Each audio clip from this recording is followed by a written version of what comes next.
This guy, we happened to be at the same place. We vibed.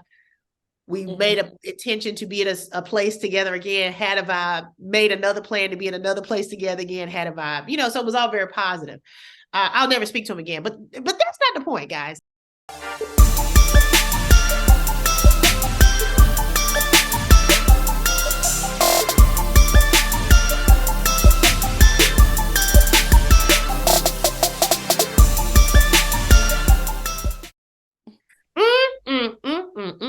Oh, no, he didn't. Girl, yes, he did.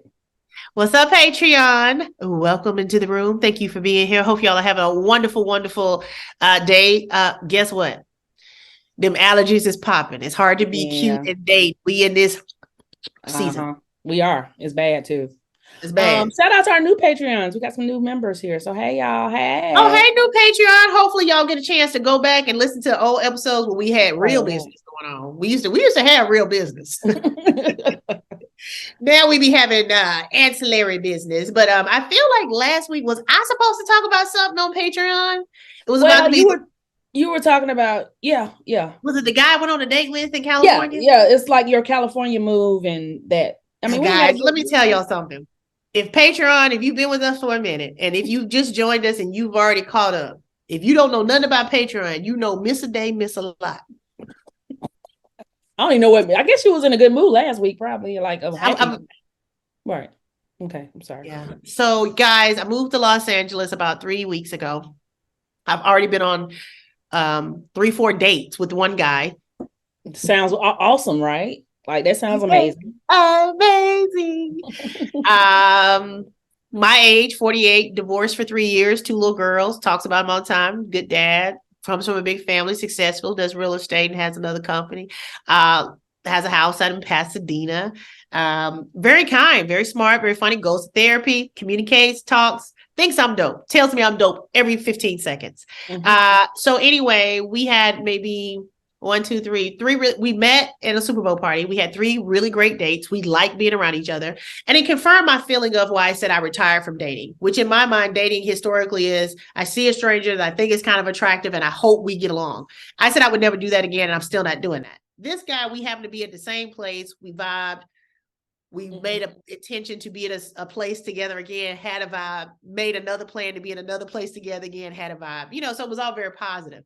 I'll never speak to him again, but that's not the point, guys. The point of this is this past weekend, he invited me and my dogs to his house because we went to lunch and he has a fenced-in backyard, and I'm in a studio apartment right now since I just got here, and my dogs are used to having a backyard where I moved from.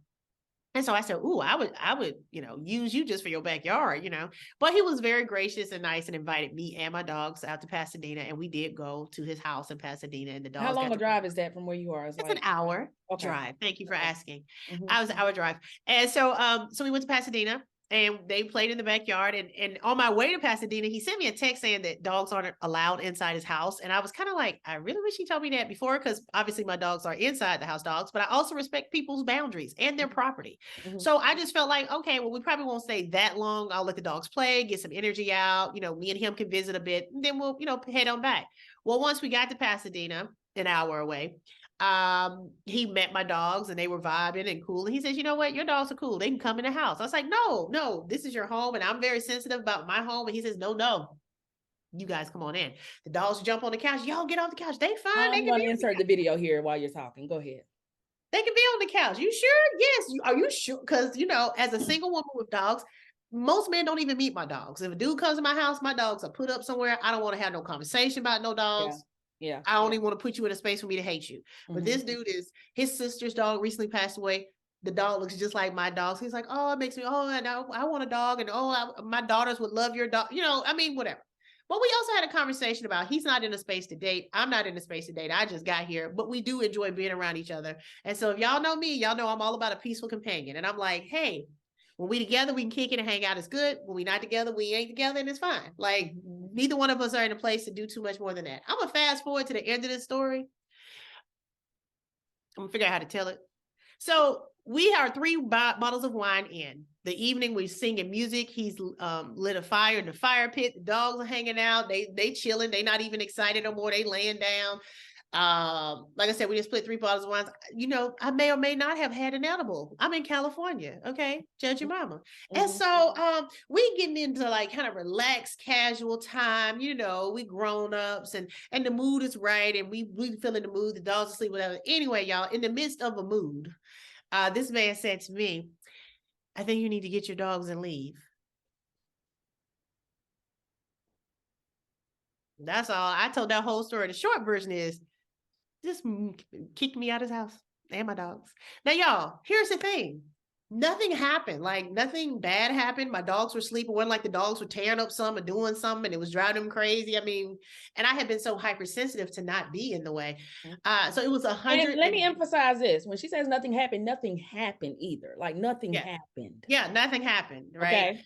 Be clear. And nothing happened. Nothing progressed to happen. Yeah, because I want y'all to get this from a right. We were in the midst of maybe something, maybe, but it was like still a vibe and chill. Right. Nothing had happened. Right. And in that moment, he said, you need to get your dogs and leave. And y'all, I was so in shock. I was so in shock. This is how in shock I was. There was nothing in me that thought, huh? What happened? What's wrong? Boy, you crazy. You funny. Why you say that? Like none of those things happened. This is all I heard. Ooh. I got up. Gotta do it. Myself. And I got to worry about me. You ain't got to. And I didn't. Right. I did not have really no reaction other than to get my stuff and get my dog to leave. I didn't say, what? Huh? Yeah. What? I just was like this.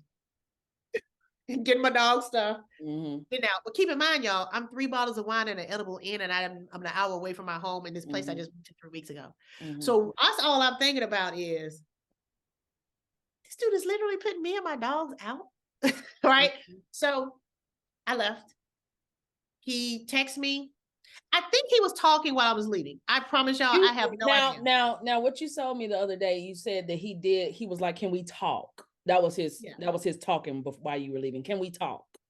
Yeah. And then he sent me a text saying, I would love to talk to you about this when you get home, if you're up to whatever. But y'all, all I can hear, like I always say, when I black out, it's kind of like I hear water in my ears. It's like, I didn't hear nothing else. I heard, I think you need to get your dogs to leave. I did not hear another word. I think he was talking. I left. He sent me a text saying, if you feel up to it when you get home, I'd like to talk to you about, you know, I'm driving home because now I'm so focused on, I'm 3 bottles of wine and an edible in, driving an hour with my 2 dogs in a place I just moved to 3 weeks ago. So I'm really mad, but I'm also very calm because I'm trying to stay in the space of, you know, I felt like if I allowed any emotion to hit me, all the stuff was going to hit. Yeah. So I was very clear of, and even when I was leaving his house, I had left their water bowl. So after I put him in the car, I went back and knocked on his door. And I think he thought I wanted to say something. I just walked past him, picked up the water bowl and walked back out the door. And I said, you know, he said something. I said, listen, I have to drive an hour home. You know, it was just like, I'm done with this. We're good. So then he called me and I didn't answer the phone. Next level of craziness. Then he says, well, just text me back and let me know you made it. I don't care if you say fuck me or whatever, just so I know. Now, y'all, what I already know is this dude don't care nothing about my well-being. Right. So why I need to text you to let you know I made it home after you just kicked me out of your house? Who kicked somebody out of their house and then say, let me know you made it home? Okay. Can't have both. Can't have both. So because he kept texting me, I just finally texted him back. I said, I'm well, take care. And it was 2 fingers.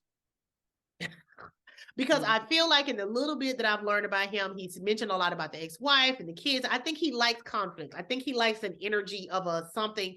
Some people can't be a peaceful companion. They don't even know what it looked like. And I do know what it looked like. And I had already told him, hey, we had already had a little falling out a few days before because he had a thing with the ex-wife. He drank too much and called me. And I don't like no drunk man. And so I had already put him on probation like, hey, that ain't no thing we'll be doing is dealing with nobody that can't handle the alcohol. And he agreed. He agreed that was wrong. And he agreed that was out of space and that you were the person I wanted to talk to. And I said, okay, cool. I'm going to give you the space to show me that you're somebody different.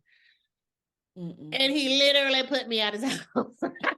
So, y'all, I have pride about this, not because of him.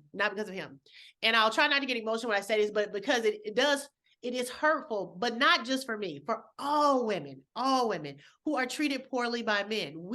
What happens is we start going back in our mind and trying to retell the story of what did we do to deserve this? Right. And you can't find it. Yeah. You didn't do nothing. And it's crazy that we even be trying to figure it out, right? Yeah. And that's what makes me sad. And sometimes, when I've had to tell the story to my friends, I end up telling my mama, which I wasn't gonna tell her. Yeah, there was some edits in it, but I told her the story. And but I got emotional telling her that too, because I'm not a person that anyone should ever have to treat badly. And not have to put you out. You're not a person that's going to take I am not that person that you have got to put out of your house. And so it hurt my feelings that every other word, every other sentence out of his mouth was how dope I am. I mean, that night he even said, man, if me and my ex-wife could talk the way me and you talk, we still be married. And again, I don't know if that was about me or her. Right. He obviously has a lot of hurt, a lot of whatever. He does. Right. He had just gone to his sister's wedding the night before and told me he felt sad. He wants a family. He's in his house by himself. I get all the things. And that's why I'm not there trying to do too much, because you ain't even, but if we here, let's kick it. We have fun. And they put me out. And then wanted to make sure I made it home safe. So anyway, I have decided not, regardless of whatever I decide for myself, I don't want this to be a new trauma in my trauma quilt. Okay. Just let it go. It's right. done. Because I was thinking, guess what? Some really great person is going to say, hey, won't you bring you and your dogs over? Right now, literally would never. And I don't want to be, I don't want, I know, especially out here in California, I have a lot of friends out here that are going to invite me over, and we'll say, oh, well, since you're coming out to Encino, and I'm going to be sitting there saying, no, thank you. Because somebody just put me at their house and they knew I didn't know nobody in this whole state. They know I'm new and okay. But anyway, y'all, so that was an update from last week. I did go on like 3 or 4 really great dates. Yeah, right. Gotta get out there. We had some great times. And yeah. All right. So questions, comments, please leave them. Just talk. We'll chat in the comments about it. We'll chat next time. I'm going to focus on my business now. And I didn't come to California to be having no news stories about no dumb man. And here we are. I mean, there are men there, right? So you're gonna have a story or two. So there's that. But I'm safe and I'm sound, and that's what really matters. And I am not, that's not lost on me. So anyway, we'd love to hear your comments about what y'all think was going on with that. Who cares? All right, till next time. No, he didn't. Girl, yes, he did. He did, y'all. He did. He absolutely did.